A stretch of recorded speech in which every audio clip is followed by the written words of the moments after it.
ہمارے چینل سے جڑنے کے لیے YouTube پر لمرا ایجنسی سبسکرائب کریں۔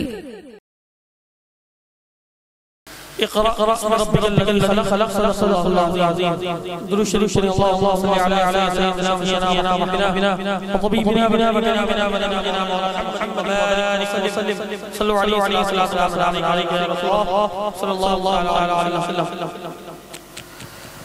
آج کا یہ عظیم شان سرکار مدینہ جشن دیدار قرآن جس میں ہم اور آپ شرکت کی سعادتیں حاصل کر رہے ہیں، عشاء کی نماز سے لے کر کے اب تک آپ نے بڑے عمدہ اور بڑے شاندار خطاب سماعت فرمائے اور بہترین نعت و منقبت بھی جو شعراء آتے گئے ان سے سماعت فرماتے گئے، اور ابھی آپ ایک بہترین شاعری سماعت فرما رہے تھے۔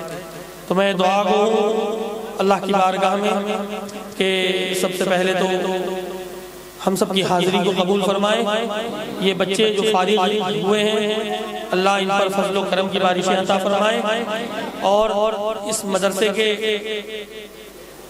سروے سرواں میر کاروان حافظ مشیر صاحب قبلہ جن کی محنت ہے، انتک کوشش ہے، سعی پہم ہے، کہ جن کی وجہ سے محنت سے سعی پہم سے یہ آج 6 حفاظ آپ کے سامنے بیٹھے ہیں۔ یہ معمولی بات نہیں ہے، بڑی محنتوں سے بڑی مشقتوں سے انہوں نے ان کو پڑھایا ہے، ان کو بتایا ہے، تربیت کری ہے۔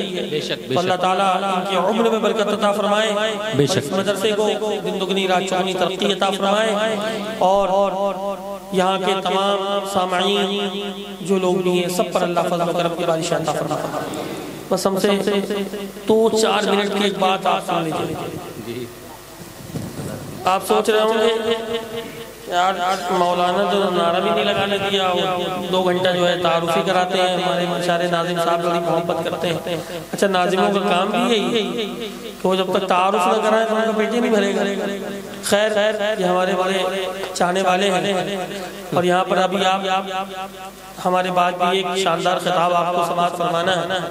حضرت تشریف فرما ہے علامہ زکریا علیہ صاحب صلی اللہ علیہ وسلم، اور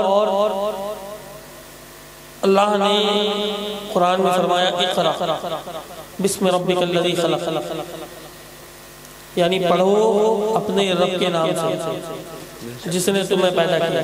بے شک بے شک یہ اللہ نے قرآن میں اپنے بندوں سے فرمایا کہ پڑھو اپنے رب کے نام سے جس نے تمہیں پیدا کیا۔ اب آپ بتائیں کہ ہم کیا پڑھتے ہیں اور کیا نہیں پڑھتے ہیں، کہاں تک پڑھ رہے ہیں، کتنا پڑھنا ہے، کہاں تک جانا ہے، اس کا ہمیں علم نہیں ہے۔ جبکہ ہمیں یہ معلوم ہونا چاہیے کہ ہم کو یہ پڑھنا ہے، ہم کو یہ بھی پڑھنا ہے، ہم کو وہ بھی پڑھنا ہے۔ یعنی پہلے قرآن سیکھنا ہے، قرآن سکھانا ہے، پھر دیگر تمام علوم کو پڑھنا ہے، اور پڑھ کر کے اسی قرآن کی برکت سے آپ دنیا میں بھی کامیاب ہیں اور آخرت میں بھی کامیاب ہیں۔ کہ اللہ نے اپنے بندوں سے فرمایا پڑھو، لیکن ہم اتنا ہی پیچھے ہیں۔ ہم سے کہا جاتا ہے پڑھو تو ہم کہہ دیں گے نہیں پڑھیں گے، پیچھے چل دیں گے۔ ہمارے اندر شوق نہیں ہے، ہم پڑھنا نہیں چاہتے، سال پر قرآن رکھا رہتا ہے، اس کو بھی نہیں پڑھتے ہیں۔ یہ تو مدارس جو آج موجود ہے نا، کہاں سے لاؤ گے قبر پر فاتحہ پڑھنے والے کو جب تمہارے گھر میں بھی نہیں ہوگا پڑھنے کے لیے؟ اللہ اللہ اللہ اللہ، یہ کوئی چھوٹی موٹی چیزیں نہیں ہیں، یہ اتنا بڑا کام ہے کہ یہ بچے جہاں جائیں گے وہاں خود بھی پڑھیں گے اور دوسروں کو بھی پڑھائیں گے۔ اس لیے پڑھائیں گے تاکہ در نسل قرآن کی تعلیمات عام ہوتی جائے اور قرآن پڑھنے کا شوق پیدا ہوتا جائے۔ اس لیے کہ قرآن پڑھنے سے اللہ دلوں کو روشن فرماتا ہے اور زبانوں کو پاک کر دیا جاتا ہے۔ قرآن کی برکتیں ہیں۔ تم میں بہترین وہ ہے جو قرآن سیکھے اور سکھائے۔ ہم تو اپنے بچوں کو قرآن پڑھانے کو تیار ہیں، بچوں کو تربیت کرنے کو تیار ہیں۔ ہم کیا کریں گے؟ ہم تو تنگ نظر ہوتے جا رہے ہیں۔ بچوں کی صحیح تربیت نہیں کرتے، بچوں کو بتاتے نہیں کہ یہ جھوٹ ہے، نہیں بولنا چاہیے، لیکن بولتے ہیں۔ بچوں سے پانی منگواتے ہیں، بچوں سے کہتے ہیں، ڈانٹ پھٹکار کے بلاتے ہیں، سڑک پہ بیٹھ کر کے ادھر آؤ۔ آپ ایک مسلمان ہیں، اور ایک مسلمان اللہ کے حبیب فرماتے ہیں چھوٹوں پر شفقت کرو۔ جب تم چھوٹوں کو عزت دو گے سامنے سے، تب یہ بڑے ہو کر کے جا کر کے تمہیں عزت دیں گے، یہ اپنی نسلوں کو عزت دیں گے۔ تم نے نسل در نسل اپنی عزتیں کھو دی، چھوٹوں کا لحاظ ختم ہو گیا اور چھوٹوں نے اپنے بڑوں کا لحاظ ختم کر دیا۔ یہ حقیقت ہے۔ اگر آپ چاہتے ہیں کامیاب ہونا تو سنو، بشروا ولا تنفروا، یسروا ولا تعسروا، یعنی بشارتیں دیا کرو، نفرتیں مت پیدا کرو، لوگوں کے لیے آسانیاں پیدا کیا کرو، سختیاں مت پیدا کیا کرو، اس لیے کہ راستے سے تکلیف دہ چیز کو بھی ہٹانا ایمان کا ادنا حصہ قرار دیا ہے اللہ کے نزدیک ثواب کا ساتھ۔ امامت اللہ علیہ طریق، راستے سے تکلیف دہ چیز کو ہٹانا اللہ کے نزدیک بہت پسندیدہ عمل ہے، تو ہم تو لوگوں کے لیے اور سختیاں پیدا کرتے جا رہے ہیں۔ تو اس لیے آپ اپنی زندگی میں تبدیلی لائیں، قرآن پڑھیں، پڑھائیں، اور جو بھی علوم آپ کو پڑھنے ہیں پڑھیں، خوب پڑھیں، اپنے بچوں کو پڑھائیں، اور اپنے والدین کا کہا مانیں، اپنے والدین کی عزت کریں، اپنی گھر کی بچیوں کو تربیت دیں کہ تم اسلام کی جو دائرے ہیں اسلام کے، جو اسلام کی حدود ہیں، ان حدود کو کبھی پار مت کرنا، بلکہ اسلام نے جو تمہیں عزت عطا فرمائی ہے وہی تمہارے لیے باعث نجات ہے۔ اور اسلام اپنے آپ میں ایک بہت بڑا جمہوریت ہے، وقت نہیں ہے، میں آپ کو بتاتا، بہت بڑی جمہوریت ہے، بہت اسلام میں تمام چیزوں کی فراوانی ہے، آپ کیا نہیں کر سکتے، آپ آرام سے زندگی گزاریں، لوگوں کا دکھ بانٹیں، لوگوں کی مدد کریں، یہی تو ہے جو ہی ہمیں اسلام کہ لوگوں کے لیے بھلائی کا کام کریں، جو برائی کر رہا اس کو روکیں، جو جھوٹ بول رہا اس کو روکیں، جو قرآن نہیں پڑھ رہا اس کو پڑھائیں، جو تعلیم کے پیچھے اس کو آگے کریں، یہی تو ہے اسلام۔ اور ماں باپ کی فرما برداری کریں، ماں باپ کے بارے میں اللہ کے حبیب فرماتے ہیں کہ دعاء الوالد لولدہ کا دعاء النبی لامتہ، یعنی والدین کی دعا اپنی اولاد کے حق میں بالکل ایسے ہی ہے جیسے کہ ایک نبی کی دعا اپنی امتی کے حق میں ہوا کرتی ہے۔ یہ آسان بات نہیں ہے، اس لیے مصطفیٰ کے دامن کو پکڑو، مصطفیٰ کی شریعت کو اپناؤ، شریعت مصطفیٰ پر گامزن رہو، طریقہ مصطفیٰ کو چھوڑنا ہے وجہ بربادی۔ اسی سے قوم ہوئی بے اقتدار اپنی کی محمد سے وفات ہوئے تو تیرے ہیں، یہ جہاں چیز ہے کیا لاؤ قلم۔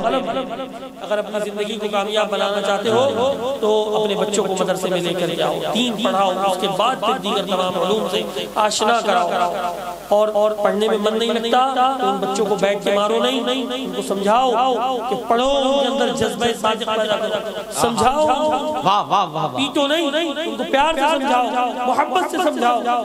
ہم اپنے کام نکالنے کے لیے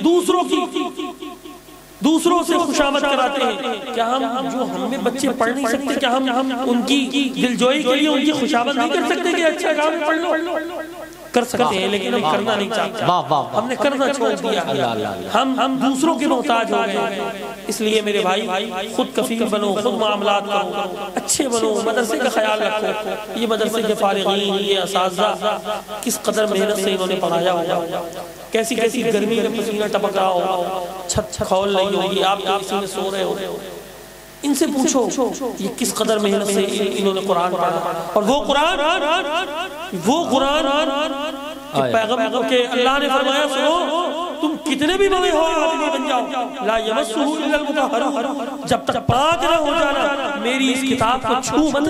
اللہ، یہ وہ قرآن ہے، اور یہ دنیا کی وہ واحد کتاب ہے، فرمایا تمہاری کتابیں اور ہوگی، تمہاری ہوگی، یہ قرآن ہے۔ اس کے بارے میں فرمایا ہے کہ تم باوضو ہو کر کے اگر تم اس کو چھو لو گے تو تمہارا چھونا ثواب ہے، دیکھ لو گے دیکھنا ثواب ہے، پڑھ لو گے پڑھنا ثواب ہے، اور سینے سے لگا لو گے تو سینے سے لگانا حق ہے۔ زندہ باد اس کی عظمتیں، اس کی رفعتیں، اس کی برکتیں سمیٹ نہیں سکتے دعوت۔ اللہ بے شک، گھر سے نکلتے ہیں صبح گھر سے نکلتے ہیں بہت آنند فانند آتے ہوئے نکلتے ہیں، ٹوتھ پیسٹ بھی صحیح سے نہیں ہوتا، برش بھی نہیں ہوتا، نماز چھوڑے ہوتے ہیں، دکان پہ جا کے بیٹھ جاتے ہیں. کیوں؟ صبح اٹھیے، یہ نہیں کہتا آپ سے 2-5 پارے پڑھیں، کچھ نہیں. آپ قرآن کی 7 آیتوں کی تلاوت کریے، آدھے صفحے کی آیتوں کی تلاوت کریے، 10 لائنوں کا 10 لائن پڑھیے اور پڑھ کر کے دعا کر کے گھر سے نکلیے. اللہ کے حبیب فرماتے ہیں کہ جب تک تم جب صبح نکلے ہو کام کے لیے واپس نہیں آؤ گے، تمہارے دن بھر کی تگ و دو میں یہ قرآن کی برکتیں اللہ نازل فرماتا ہے. بے شک سبحان اللہ سبحان اللہ. واہ واہ واہ. اپنے بچوں کو پڑھاؤ، بڑی عظمت. اللہ سے دعا ہے کہ ہم سب لوگوں کو دارین کی سعادتوں سے مالا مال فرمائے. میں چونکہ ایک آدھ جگہ مجھے اور بھی کہیں جانا ہے، اسی لیے دیر تک رک نہیں سکتا ہوں اور معذرت خواہ بھی ہوں. اللہ سے دعا ہے کہ ہم سب لوگوں کو دارین کی سعادتوں سے مالا مال فرمائے. استغفر اللہ ربی من کل ذنب واتوب الیہ، لا الہ الا اللہ محمد رسول اللہ.